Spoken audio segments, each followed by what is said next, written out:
10장 1절 말씀부터 16절까지의 말씀, 좀 긴 말씀인데 제가 봉독을 합니다. 그 후에 주께서 따로 70인을 세우사 친히 가시려는 각 동네와 각 지역으로 둘씩 앞서 보내시며 이르시되 추수할 것은 많되 일꾼이 적으니 그러므로 추수하는 주인에게 청하여 추수할 일꾼들을 보내주소서 하라. 갈지어다 내가 너희를 보냄이 어린 양을 이리 가운데로 보냄과 같도다. 전대나 배낭이나 신발을 가지지 말며 길에서 아무에게도 문안하지 말며 어느 집에 들어가든지 먼저 말하되 이 집이 평안할지어다 하라. 만일 평안을 받을 사람이 거기 있으면 너희의 평안이 그에게 머물 것이요 그렇지 않으면 너희에게로 돌아오리라. 그 집에 유하며 주는 것을 먹고 마시라. 일꾼이 그 삭슬을 받는 것이 마땅하니라. 이 집에서 저 집으로 옮기지 말라. 어느 동네에 들어가든지 너희를 영접하거든 너희 앞에 차려놓는 것을 먹고 거기 있는 병자들을 고치고 또 말하기를 하나님의 나라가 너희에게 가까이 왔다 하라. 어느 동네에 들어가든지 너희를 영접하지 아니하거든 그 거리로 나와서 말하되 너희 동네에서 우리 발에 묻은 먼지도 너희에게 떨어 버리노라. 그러나 하나님의 나라가 가까이 온 줄을 알라 하라. 내가 너희에게 말하노니 그날의 소돔이 그 동네보다 견디기 쉬우리라. 화했을진저 고라시나 화했을진저 벳세다야 너에게 행한 모든 권능을 두로와 시돈에서 행하였더라면 그들이 벌써 베옷을 입고 제한저 회개하였으리라. 심판 때 두로와 시돈이 너희보다 견디기 쉬우리라. 가버나움아 내가 하늘에까지 높아지겠느냐 음부에까지 낮아지리라. 너희 말을 듣는 자는 곧 내 말을 듣는 것이요 너희를 저버리는 자는 곧 나를 저버리는 것이요 나를 저버리는 자는 나 보내시는 이를 저버리는 것이라 하시니라. 아멘. 아주 맑고 좋은 날입니다. 옆에 분들하고 같이 한번 인사하시면 좋겠습니다. 굿모닝.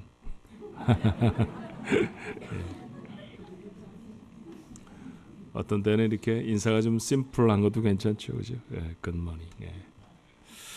좋은 아침, 은혜가 우리에게 있어서 더 좋은 아침이 되기를 주님의 이름으로 축원합니다.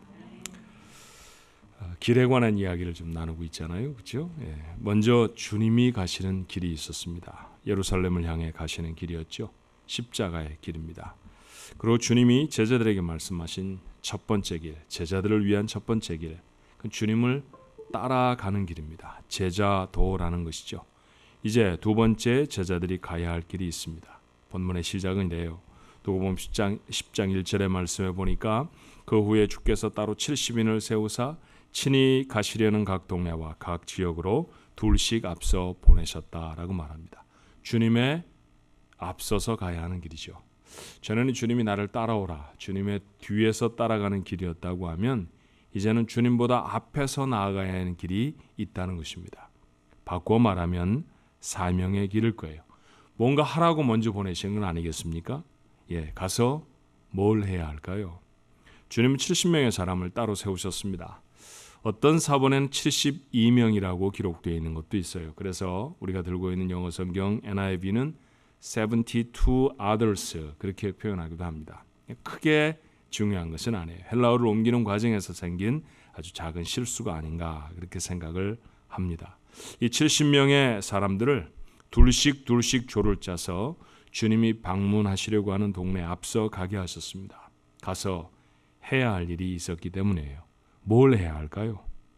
누가복음 10장 9절 본문의 말씀이 이렇게 우리에게 말합니다. 거기 있는 병자들을 고치고 또 말하기를 하나님의 나라가 너에게 가까이 왔다 하라. 병자를 고치고 하나님의 나라를 선포하는 것입니다. 그런데 이것은 70명의 사람들에게 독특하게 주어진 사명이 아니었어요.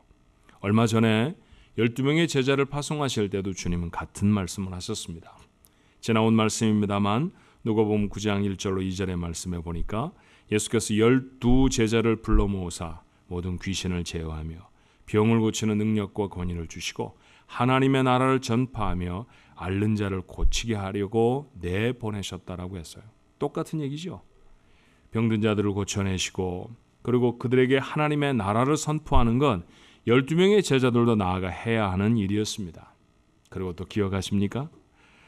우리가 지난주에 살펴본 주님이 부르시는 사람에게 주신 사명도 같은 것이었어요. 누가복음 9장 60절의 말씀이었습니다. 이르시되 죽은 자들로 자기의 죽은 자들을 장사하게 하고 너는 가서 하나님의 나라를 전파하라 하셨습니다. 예, 제가 주님을 따르겠습니다. 그런데 제가 먼저 해야 할 일이 있습니다. 아버지를 장례 지내고 나서 따르겠습니다. 라고 했던 그 사람이 하셨던 말씀이었습니다. 나를 따라라. 왜 나를 따르라고 말씀하십니까? 가서 하나님의 나라를 전파해야 하기 때문이다 라고 말씀하세요. 병을 고치는 일도 당시에는 매우 중요한 일이었습니다만 사실 더 큰 범주로 묶어본다고 하면 이 핵심은 하나님의 나라를 전파하는 것입니다.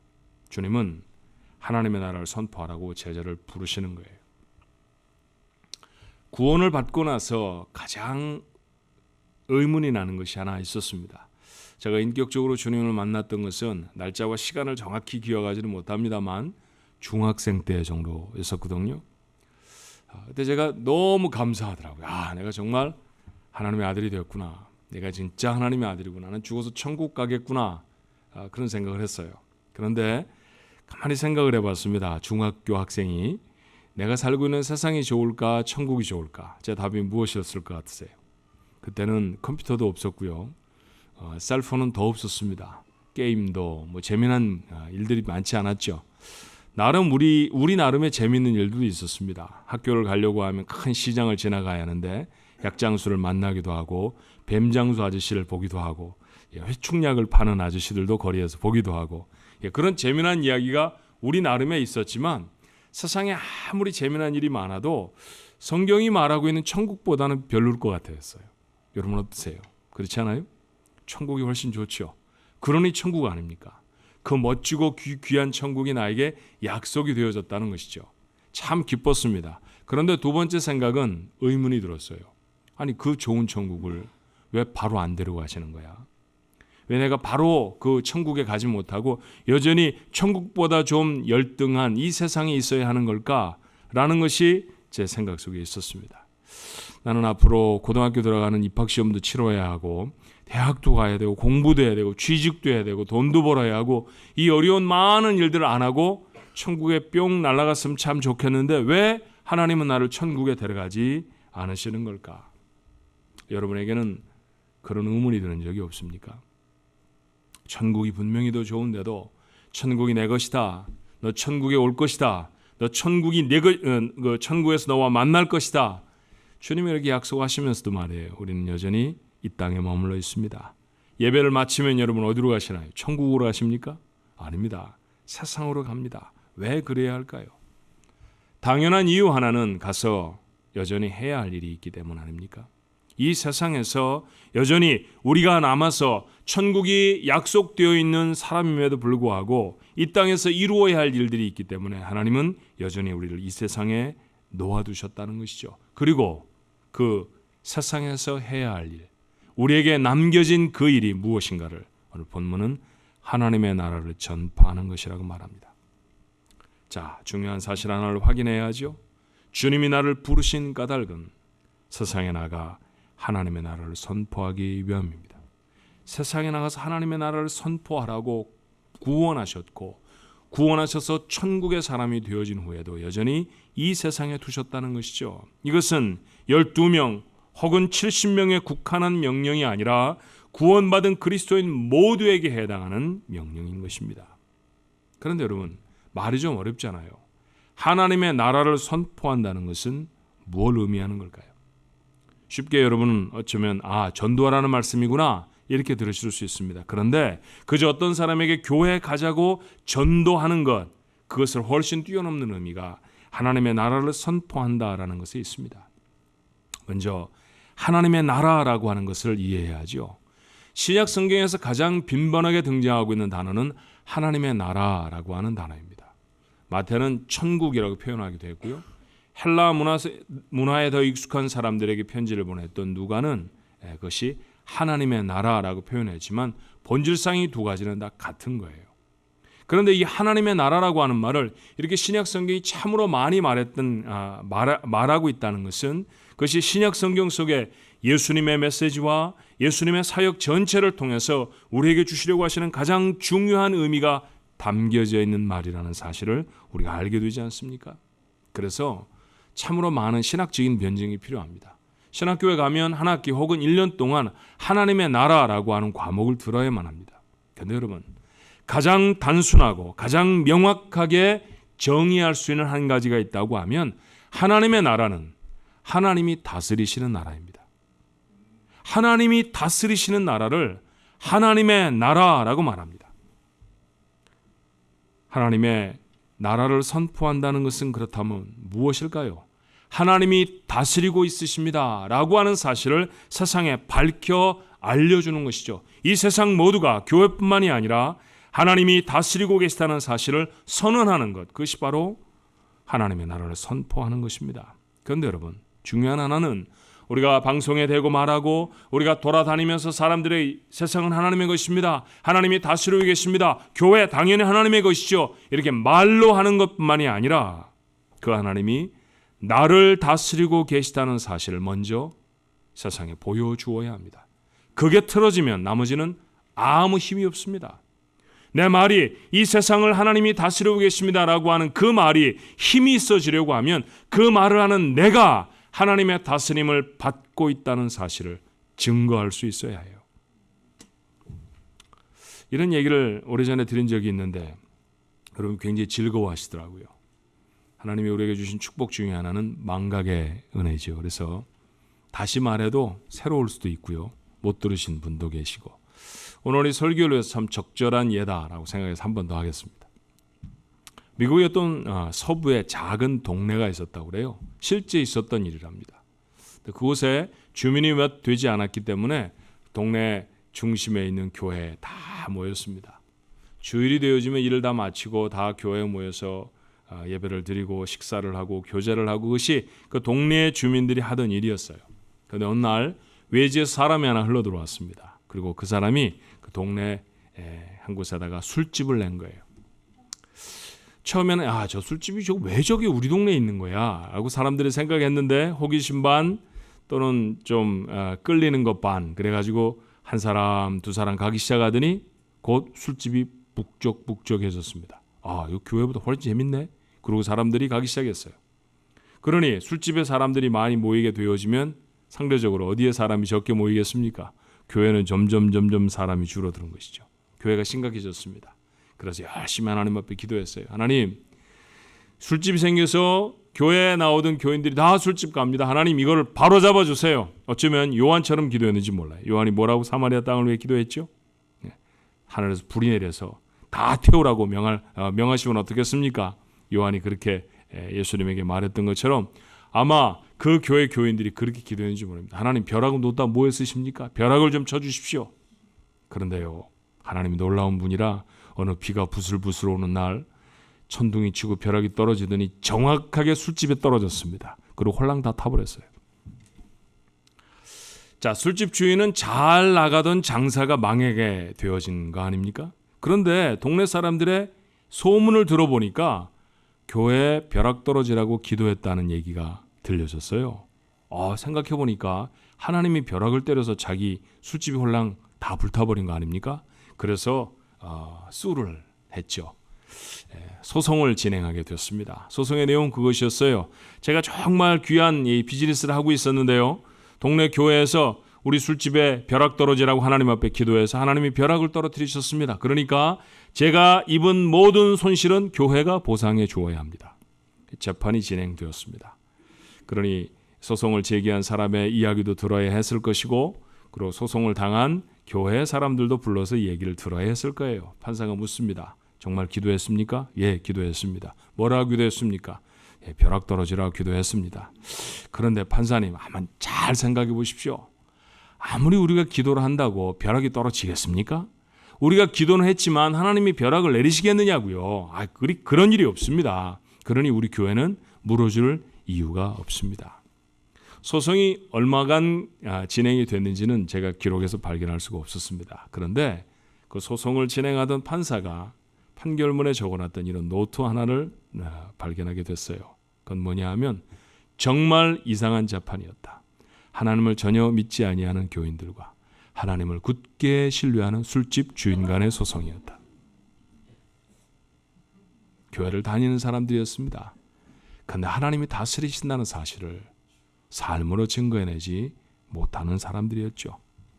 자신의 삶을 하나님이 다스리시고 자신들이 기도하면 하나님이 응답하신다는 것을 그 교인들은 아마 아무도 알지 못했을지 모릅니다. 그런 교회는, 그런 성도는 세상에 하나님의 나라를 선포하는 교회도 성도도 아닌 것이죠.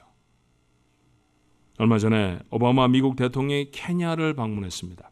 아버지가 케냐 사람이니까 퍽 의미가 있는 방문이었고요. 케냐 사람들이 아주 국가적으로 미국 대통령을 환영을 했습니다. 근데 그 환영식에서 연설을 한마디 했는데 제 귀에 좀 거스리더라고요. 여러분이 잘 아시는 바와 같이 오바마 대통령은 백악관에 삽니다. 그리고 매 주일은 아니지만 기회가 되는 대로 백악관 근처의 교회에 가족들과 함께 출석하는 크리스천입니다. 그 사람이 미국의 대통령으로 취임할 때 손을 얹고 취임 선서를 했던 것은 하나님의 말씀이 기록되어져 있는 성경입니다. 그런데 그렇게 취임하고 그렇게 교회를 다니는 오바마가 케냐에서 무엇라고 연설을 했느냐 하면 케냐 국민들은 이제는 조금 더 동성애에 대해서 관대해져야 할 필요가 있습니다 라고 이야기를 하더라고요. 성경은 동성애에 대해 관대하라고 말하고 있지 않습니다. 그가 출석하고 있는 교회가 가치로 삼고 있는 하나님의 말씀에도 단 한 구절도 그런 구절을 발견할 수가 없지요. 그는 성경에 손을 얹고 선서를 한 사람이고 교회를 다니고 있는 사람이지만 하나님의 법이 무엇인지 모르는 사람 같았습니다. 그런데 답사를 해야 되는 케냐 대통령, 그는 가난한 나라의 대통령입니다. 미국과 케냐를 비교하면 비교가 될까요? 이런 걸 보고 세 발의 피라고 말하는 거 맞죠? 엄청난 나라의 대국의 대통령이 와서 한마디 툭 던졌는데 그 나라의 도움을 받을 수밖에 없는 가난하기 짝이 없는 케냐의 대통령이 서서 이렇게 말하더라고요. 어떤 나라나 어떤 민족에게 자기가 고유하게 지켜야 할 가치와 진리가 있습니다. 나는 그 사람이 더 멋져 보이는 건 어떤 이유입니까? 그 사람이 크리스찬인지 아닌지 잘 몰라요. 물론 케냐에는 정말 많은 교회들도 정말 많은 크리스찬도 있는 건 압니다. 자기들은 미국 대통령 정도가 와서 동성애 해라, 인정해라 라고 말한다고 할 수 있는 사람들이 아니라는 것이죠. 어쩌면 그가 크리스찬이었다고 하면 그가 훨씬 더 하나님의 나라를 세상에 선포하는 사람처럼 보이지 않습니까? 등치로 자랑하는 게 아니죠. 가지고 있는 재물로 하나님의 나라를 선포하는 게 아닌 거라는 사실을 그 짧은 연설 한 도막에서 발견할 수 있었습니다. 그래요. 여러분의 삶은 하나님이 다스리시는 삶이십니까? 우리는 하나님이 우리를 다스리고 계시다는 사실을 세상에 선포해야 되기 때문에 때로 손해를 보기도 합니다. 하나님이 나를 다스리시니까 분노를 버리고 용서해야 하고요. 하나님이 나를 다스리시니까 받을 기약이 없는데 우리의 소중한 것들을 다른 사람에게 나누어 주기도 합니다. 하나님의 나라를 선포하는 것은 이처럼 내 삶으로 먼저 보여주어야 합니다. 그런 사람들, 그런 교회의 전도가 사람들의 마음을 움직이는 능력이 될 수 있는 줄로 믿습니다. 내 삶이 하나님의 법을 따르지 않으면서 어떻게 다른 사람에게 그 길을 나서라고 말할 수 있겠어요? 그런데 여러분, 이 길은 쉬운 길은 아닙니다. 오늘 본문 10장 3절의 말씀에 보니까 주님이 이렇게 말씀하시죠. 갈지어다 내가 너희를 보냄이 어린 양을 이리 가운데로 보냄과 같도다. 어린 양이 이리 가운데로 들어가는 길입니다. 무섭고 상처를 입고 어쩌면 죽을지도 모릅니다. 그런 길입니다. 그렇다고 이리떼들처럼 무장을 할 수도 없어요. 이어지는 주님의 말씀이 무엇이었나요? 4절의 말씀에 보니까 전대나 배낭이나 신발을 가지지 말며. 저 오후 예배 마치고 터키 이스탄불로 가는 비행기 타야 합니다. 제 사무실에 전대와 가방을 갖다 놓았습니다. 신발도 하나 갖다 놓았습니다. 어떡할까요? 신발 신지 말고 맨발로 갈까요? 전대라는 건 돈 넣는 지갑인데 이거 안 갖고 비행기 타면 이윤범 집사님이 나 태워줄까요? 지갑과 가방과 신발이 나쁜 것은 아닙니다. 그런데 그거 준비하지 말라고 하셨어요. 무슨 의미일까요? 다른 것 준비하라는 말 아닙니까? 아무것도 준비하지 못하고 그 여행을 떠난다고 하면 이 사람이 간절히 의지하고 바라야 할 것은 무엇입니까? 하나님밖에 없습니다. 가방 말고 돈지갑 말고 네가 신어 달아버리면 또다시 갈아 신을 신발 말고 그런 것 의지하지 말고 하나님 의지하고 나서는 길, 그 길이 내가 보내는 길이다. 주님 그렇게 말씀하시는 건 아닙니까? 그래요. 하나님이 도우실 것이라고 하는 믿음, 그게 준비되어져야 합니다. 사실 우리의 싸움은 소유를 늘리고 힘을 키우고 세력을 불려서 그렇게 감당하는 게 아니잖아요. 모세가 아말렉과 전투를 할 때처럼 어린 소년 다윗이 골리앗 앞에 설 때처럼 기도하는 것이고 하나님만 의지하는 것인 줄로 믿습니다. 우리는 그것으로 이깁니다. 어린 다윗이 이렇게 선포하지요. 사무엘상 17장 47절에 여호와의 구원하심이 칼과 창에 있지 아니함을 이 무리에게 알게 하리라. 전쟁은 여호와께 속한 것인지요 그가 너희를 우리 손에 넘기시리라. 골리앗보다 10배쯤 큰 사람이 다가와도 다윗은 눈 하나 깜짝하지 않았을 것입니다. 왜 그렇습니까? 그가 10배나 큰 골리앗, 그 사람보다 더 힘이 있기 때문이 아니었어요. 그 사람보다 더 전쟁을 잘하거나 그 사람보다 더 칼싸움에 능숙한 사람이 이었기 때문이 아닙니다. 그는 그 전쟁이 하나님께 달려있다고 믿었기 때문입니다. 그래서 나설 수 있었죠. 그 담대함이 그 전쟁을 승리로 이끈다는 사실을 우리는 잘 압니다. 우리가 싸우는 전쟁은 돈이나 사람의 숫자로 하는 게 아닙니다. 그걸 알면 여러분, 그걸 정말 깊이 있게 알면 우리는 사는 목적과 방법이 달라질 수 있습니다. 작은 사업체를 경영하든 큰 회사의 사장이 되든 모두가 다 부러워하던 어떤 직업의 사람이 되어지든 교회를 섬기는 저 같은 목회를 하든 우리의 살아있는 이유는 하나입니다. 뭡니까? 하나님의 나라를 세상에 선포하는 것입니다. 자녀를 키우면서도 우리가 갖는 소망은 하나님의 나라를 선포하는 것이고요.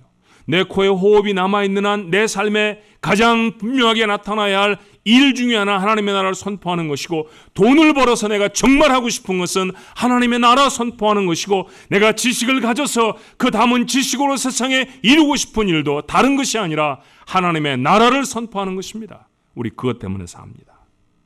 그렇다고 하면 그거 다 아는 사람은 모으고 키우려고 애쓰지 않습니다. 하나님께 신실하려고 하고 시간과 기회를 얻는 대로 하나님 앞에 무릎을 꺾을 줄 압니다. 이게 우리가 맞닥뜨려 있는 싸움이 무엇인지를 아는 사람들의 결단입니다. 우리의 삶에 그런 결단이 있기를 주님의 이름으로 축원합니다. 그런데 의문이 들지 않아요? 질문하고 싶지 않습니까? 목사님, 정말 기도하면, 정말 믿음을 가지면 그러면 하나님이 도우실까요? 예, 대답은 하나입니다. 물론입니다. 사실 오늘 본문의 말씀은 16절이나 되는 긴 말씀을 읽었습니다만 이 간단하고 명료한 주님의 명령에 보증을 하시는 약속의 말씀으로 가득합니다. 5절부터 16절까지의 말씀이 모두가 다 그 보증의 말씀이잖아요. 주님이 보내신 자들 영접하지 않으면 어떻게 하신다고요?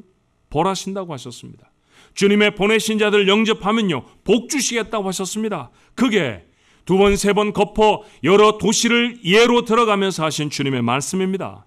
그러고 나서 마지막 절의 말씀은 놀라운 말씀이죠. 16절에 너희 말을 듣는 자는 곧 내 말을 듣는 것이요 너희를 저버리는 자는 곧 나를 저버리는 것이요 나를 저버리는 자는 나 보내신 이를 저버리는 것이니라. 여러분 아시잖아요. 한국말 이해하시잖아요. 아니, 한국말이 아니면 영어로라도 이해하실 수 있지 않습니까? 이 말씀 곧 뭡니까? 내가 누구의 수준이 된다는 얘기입니까? 하나님의 수준입니다. 적어도 세상 앞에 내가 섰을 때 세상이 나를 향해 갖는 태도는 무엇이어야 합니까? 하나님을 보듯해야 한다는 것이죠. 그렇게 나를 높이십니다. 나한테 하는 태도가 곧 하나님께 하는 태도라고 주님 규정하지 않으세요? 어마어마한 위치에 우리의 삶을 올리십니다. 우리의 수준을 하나님의 자리에 놓고 말씀하십니다. 그러고 보니 역사를 잠깐 생각해 보니까 정말 그랬어요. 역사상 주님이 보내신 길을 가는 성도들과 그 성도들의 공동체인 교회는 늘 핍박을 받아왔습니다. 로마 제국이 그랬고 공산주의 국가들이 그랬습니다. 지금도 그렇게 핍박하는 나라와 민족들이 있습니다. 그러나 교회를 핍박하던 그 어떤 나라나 그 어떤 사람도 세상에 더 이상 존재하지 않습니다. 다 사라져버렸습니다. 여전히 지금도 핍박하는 단체가 있다고 하면, 나라가 있다고 하면 그렇게 사라질 것입니다. 그러나 여러분 어때요? 핍박받던 교회는 세계에 편만해지지 않았습니까? 군대도 권력도 없었던 교회가 부흥하고 성장했던 이유가 뭘까요? 교회는 특별한 비밀이 있었기 때문이 아닙니다. 하나님 때문이었습니다. 하나님의 교회 아닙니까? 하나님이 하나님 자신처럼 소중히 여기신 교회. 그래서 그 교회는 넘어질 수 없었습니다.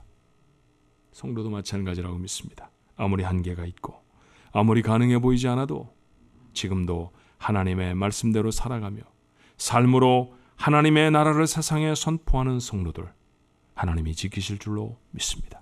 이것이 우리를 보내시는 주님의 약속임을 잊지 마십시오.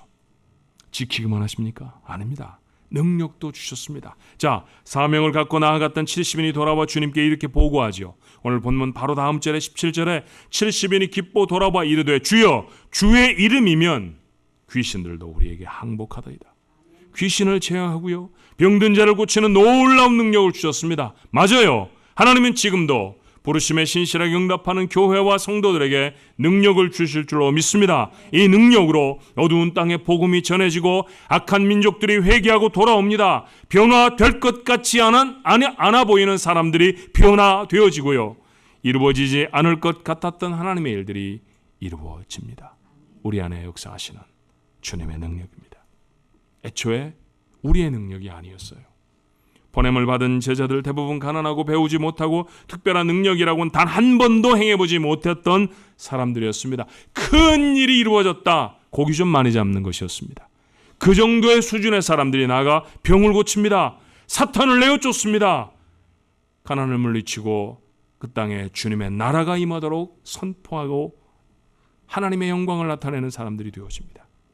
그 놀라운 능력, 부르심에 순종했던 제자들 때문이었죠. 하나님의 나라를 선포할 때 주님이 일하셨던 것 때문입니다. 2000년 전 70인의 제자들에 의한 가능한 일은 아닌 줄로 믿습니다. 사랑하는 종안가족 여러분, 주님이 보내시는 길 순종함으로 가게 되시길 바랍니다. 그가 하나님의 능력을 경험합니다. 하나님의 다스리시는 삶을 자신의 삶으로 살아내 세상에 하나님의 나라를 선포하는 자, 바로 그가 여러분과 제가 되어야 합니다. 그러면 그 가운데 하나님은 능력을 행하십니다. 그들의 곁에 선 사람을 바꾸십니다. 민족을 돌려세우고 나라를 온전케 할 줄로 믿습니다. 그 놀라운 사건의 주인공, 그것이 여러분이고 그것이 우리 교회가 되기를 주님의 이름으로 축원합니다. 기도하십시다. 또 하나의 길을 보여주셨습니다. 주님의 앞서 가야 할 길, 사명자의 길입니다. 특별히 목사로 선교사로 부름을 받은 자만 사명자라고 성경은 말하지 않습니다. 하나님의 나라를 선포하는 자, 그는 자신의 삶이 하나님의 다스림을 받고 있다는 사실을 말이 아닌 삶으로 먼저 보여내고 증거하는 자, 그런 사람이어야 할 것입니다. 그런 사람으로 설 때 그 가운데 어려움이 있고 그 가운데 문제가 생길 수 있지만, 그러나 하나님의 주시는 능력과 힘을 공급받을 수 있다는 사실을 오늘 주님은 단단히 약속하십니다. 하나님, 오늘 이 아침에 기도하는 우리 가족들에게 용기를 더하여 주시옵소서. 왜 사는가의 목표가 분명해지게 하옵소서. 천국이 훨씬 좋습니다. 그런데 세상 삽니다. 고통스럽고 힘든 문제들 다 끌어안고 세상에서 삽니다. 까닭이 무엇입니까? 하나님의 나라 선포할 기회가 아직도 남아있기 때문입니다. 주님, 그러니 우리의 삶에 먹든지 마시든지 하나님의 나라를 선포하는 것이 삶의 목적이 되게 하옵시고, 이 놀라운 전쟁을 치르는 데는 돈이나 사람의 힘이, 사람의 세력이 필요한 것이 아니라 믿음과 기도가 필요하다는 사실을 기억하여서 하나님 앞에 엎드리는 주의 백성들 되게 해 주시옵소서. 모두가 다 싸움에 승리하게 되길 원합니다. 하나님의 영광을 나타내는 귀한 성도들이 되어지도록 하나님 축복해 주시옵소서. 예수님 이름으로 기도하옵나이다. 아멘.